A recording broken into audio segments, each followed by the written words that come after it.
The Pretoria High Court upheld a legal challenge by 3 environmental groups against the government's plan to procure 1,500 megawatts of new coal-fired power, labelling it unlawful, saying it violated the constitutional right to health. This was stated in the ruling of Judge C.J. van der Westhuizen yesterday. So where to next for the government, and what are the implications for the country's future energy mix, while it also seeks to fulfil its obligation to ensure the country curbs its carbon footprint? Well, to discuss further, I'm joined by Thando Lukuko. He's the National Node Co-ordinator at Climate Action Network, South Africa. Thanks very much for joining us, Thando. So what's your reaction to the High Court's ruling, and don't you think that there's a possibility that the government will appeal the decision?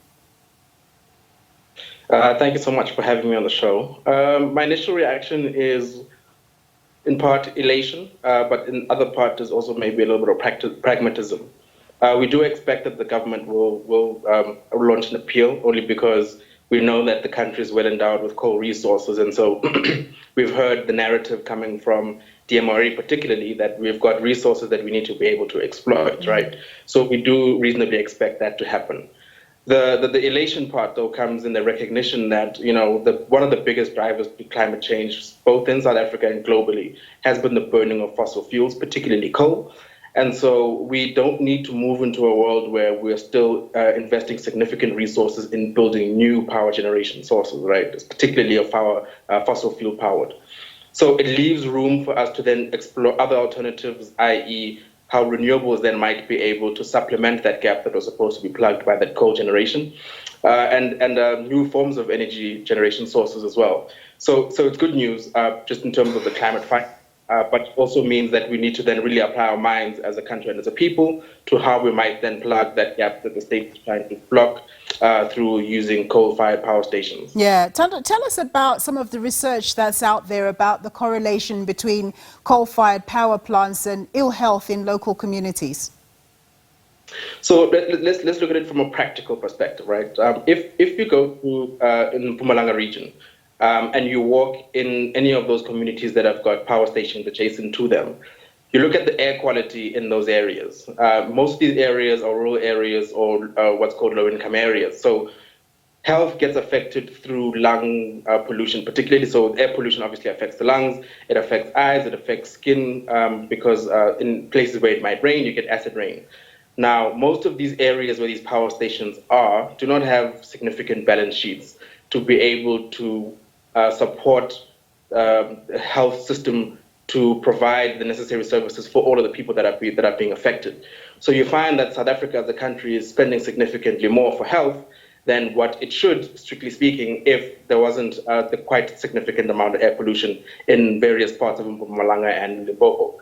So the idea behind the research is just to say, if we continue to invest in coal, more and more of our fiscus is going to have to be going to health. And specifically, it takes away from other needs, i.e. education, which might be necessary, especially if we're talking just transition terms, to finance the education of young people, to finance the livelihoods of those who are dependent on either coal jobs or new forms of generation sources in these areas. So the research is really trying to just paint a picture that says, the more we burn coal, the more we're going to be spending on health, the less we're going to be spending on other critically needed services as well. Yeah. So if the government is to accept the ruling as it is, which is unlikely, but let's say it goes all the way up to the Constitutional Court, and that court actually decides in favor of the decisions that's been taken right now, which is that the government can't go ahead and procure that 1,500 megawatts. What do you think needs to be the next plan in terms of the energy mix? Does this mean that we should no longer invest in coal whatsoever going forward when it comes to power plants? Strictly speaking, we should be reducing our reliance on coal. We should be reducing our investments in coal.